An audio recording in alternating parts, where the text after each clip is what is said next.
Ozma of Oz by L. Frank Baum. Chapter 2. The Yellow Hen. A strange noise awoke Dorothy, who opened her eyes to find that day had dawned and the sun was shining brightly in a clear sky. She had been dreaming that she was back in Kansas again, and playing in the old barnyard with the calves and pigs and chickens all around her.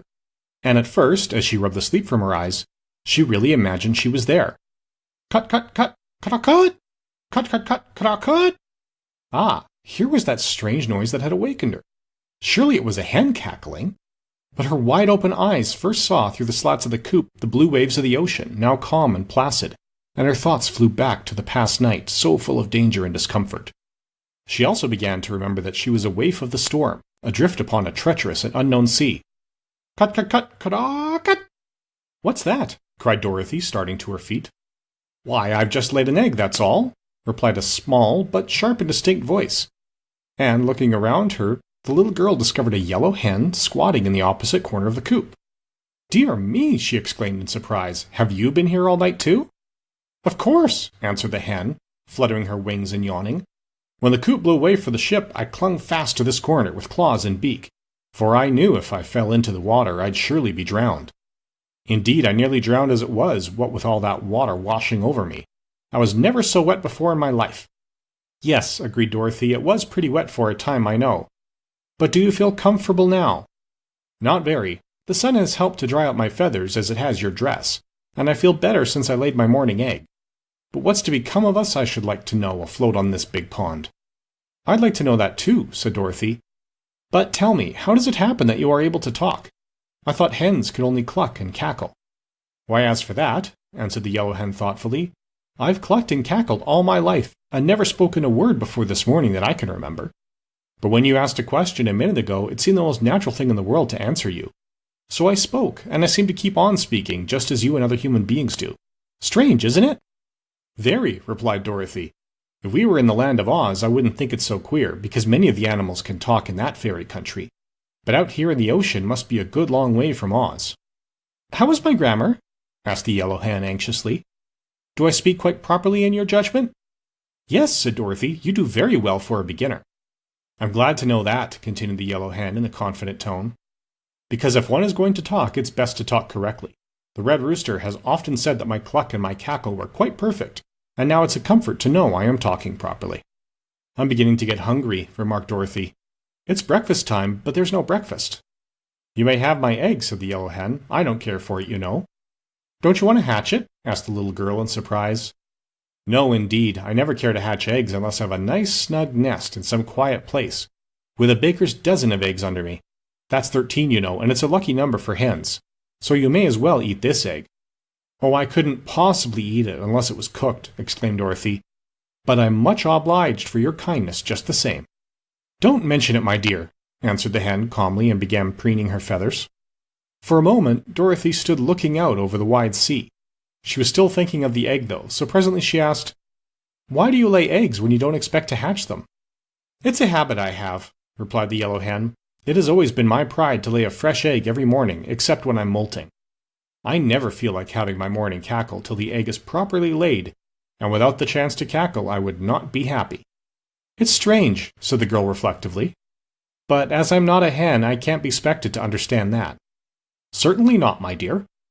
Then Dorothy fell silent again. The yellow hen was some company and a bit of comfort, too, but it was dreadfully lonely out on the big ocean, nevertheless. After a time, the hen flew up and perched upon the topmost slat of the coop, which was a little above Dorothy's head when she was sitting upon the bottom, as she had been doing for some moments past. Why, we are not far from land, exclaimed the hen. Where is it? Cried Dorothy, jumping up in great excitement. Over there a little way, answered the hen, nodding her head in a certain direction. We seem to be drifting toward it, so that before noon we ought to find ourselves upon dry land again.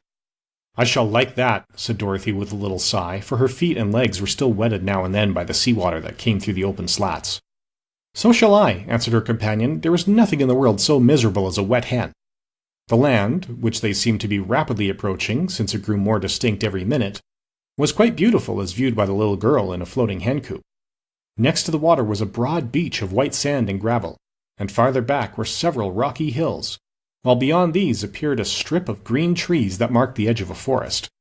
but there were no houses to be seen, nor any sign of people who might inhabit this unknown land. "I hope we shall find something to eat," said Dorothy, looking eagerly at the pretty beach toward which they drifted. "It's long past breakfast time now." "I'm a trifle hungry myself," declared the Yellow Hen. "Why don't you eat the egg?" asked the child. "You don't need to have your food cooked as I do." "Do you take me for a cannibal?" cried the hen indignantly. "I do not know what I have said or done that leads you to insult me." "I beg your pardon, I'm sure, Mrs. "By the way, may I inquire your name, ma'am?" asked the little girl. "My name is Bill," said the Yellow Hen somewhat gruffly. "Bill? Why, that's a boy's name." "What difference does that make?" "You're a lady hen, aren't you?" "Of course. But when I was first hatched out, no one could tell whether I was going to be a hen or a rooster. So the little boy at the farm where I was born called me Bill, and made a pet of me because I was the only yellow chicken in the whole brood. When I grew up and he found that I didn't crow and fight as all the roosters do, he did not think to change my name, and every creature in the barnyard, as well as the people in the house, knew me as Bill. So Bill I've always been called, and Bill is my name." "But it's all wrong, you know," declared Dorothy earnestly, "and if you don't mind, I shall call you Billina. Putting the Ina on the end makes it a girl's name, you see." "Oh, I don't mind it in the least," returned the Yellow Hen. "It doesn't matter what you call me, so long as I know the name means me." "Very well, Billina. My name is Dorothy Gale. Just Dorothy to my friends and Miss Gale to strangers. You may call me Dorothy if you like. We're getting very near the shore. Do you suppose it is too deep for me to wade the rest of the way?" "Wait a few minutes longer. The sunshine is warm and pleasant, and we are in no hurry." "But my feet are all wet and soggy," said the girl. "My dress is dry enough, but I won't feel real comfortable till I get my feet dried." She waited, however, as the hen advised, and before long the big wooden coop grated gently on the sandy beach, and the dangerous voyage was over. It did not take the castaways long to reach the shore, you may be sure. The Yellow Hen flew to the sands at once, but Dorothy had to climb over the high slats. Still, for a country girl, that was not much of a feat. And as soon as she was safe ashore, Dorothy drew off her wet shoes and stockings and spread them upon the sun-warmed beach to dry. Then she sat down and watched Billina, who was pick-pecking away with her sharp bill in the sand and gravel, which she scratched up and turned over with her strong claws. "What are you doing?" asked Dorothy. "Getting my breakfast, of course," murmured the hen, busily pecking away. "What do you find?" inquired the girl, curiously. "Oh, some fat red ants, and some sand bugs, and once in a while a tiny crab. They are very sweet and nice, I assure you." "How dreadful!" exclaimed Dorothy in a shocked voice. "What is dreadful?" asked the hen, lifting her head to gaze with one bright eye at her companion. "Why, eating live things, and horrid bugs, and crawly ants. You ought to be ashamed of yourself." "Goodness me!" returned the hen in a puzzled tone. "How queer you are, Dorothy. Live things are much fresher and more wholesome than dead ones, and you humans eat all sorts of dead creatures." "We don't," said Dorothy. "You do indeed," answered Billina. "You eat lambs and sheep and cows and pigs and even chickens." "But we cook 'em," said Dorothy triumphantly. "What difference does that make?" "A good deal," said the girl in a graver tone. "I can't just explain the difference, but it's there. And anyhow, we never eat such dreadful things as bugs." "But you eat the chickens that eat the bugs," retorted the Yellow Hen with an odd cackle. "So you are just as bad as we chickens are." This made Dorothy thoughtful. What Billina said was true enough, and it almost took away her appetite for breakfast.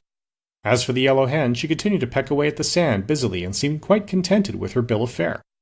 Finally, down near the water's edge, Billina stuck her bill deep into the sand, and then drew back and shivered. "Ow!" she cried. "I struck metal that time, and it nearly broke my beak." "It was probably a rock," said Dorothy carelessly. "Nonsense! I know a rock from metal, I guess," said the hen. "There's a different feel to it."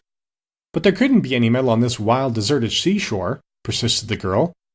"Where's the place? I'll dig it up, and I'll prove to you I'm right." Billina showed her the place where she had stubbed her bill, as she expressed it, and Dorothy dug away the sand until she felt something hard.